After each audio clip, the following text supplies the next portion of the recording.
An Anniversary Message Part 4 by Kwabi&thePeaceCampaign. With it being 1 year since the genesis of Kwabi&thePeaceCampaign, I feel it necessary to give an account as to what I have learned and interesting experiences I have witnessed. Our last destination on our European summer tour was London, England. We headed there knowing that the social climate of the city would most likely be different from other cities we traveled to due to recent acts of terrorism. Just a month before our visit, there were 2 reported terrorist attacks which occurred in London. One of them, being called the London Bridge attack, involved a van which struck a number of pedestrians on London Bridge. The van then crashed, and 3 people inside of it ran to a nearby market and began stabbing people in and around restaurants and bars.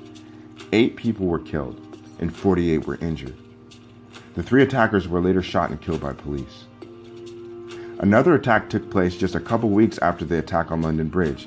Headlines reported it as the Finsbury Park attack. In this incident, a van driven into pedestrians in Finsbury Park, London, injured at least 8 people and killed 1. This occurred near the Muslim Welfare House near the Finsbury Park Mosque. The assailant was charged with terrorism-related murder and sentenced to life in prison. I was interested to see how the people of London would receive my campaign for peace in a time of turmoil and terror. We decided to stay in Wimbledon Park, which was about a 30-minute train ride to Westminster. We took a day to walk around and sightsee before campaigning. This gave us time to soak in the atmosphere of the city before taking the step towards promoting and campaigning. On the second day, we decided to begin. We started from Wimbledon Park, talking to people at the tube station and to folks on the train. We were met with questions about what we were doing rather than thumbs up or smiles. We simply replied, "We are here having conversations about peace and love." As we made our way through the different parts of London, we witnessed a mixture of responses in regard to the peace campaign. Mostly inquisitive, the people of London wondered what the peace signs were for and the aim of our mission. Walking around a nearby neighborhood, we stopped at a corner store to get some water, the hot weather permitting it. As soon as we got into the store, the cashier's eyes widened and he exclaimed, "Yo man, what's with the sign?" I told him that we were here walking around London promoting peace and talking to people about it.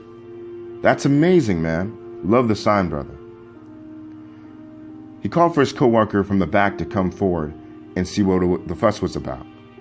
"Whoa, the sign is wicked cool, mate. Matter of fact, your water is on the house." We roamed for a while before heading to London Bridge.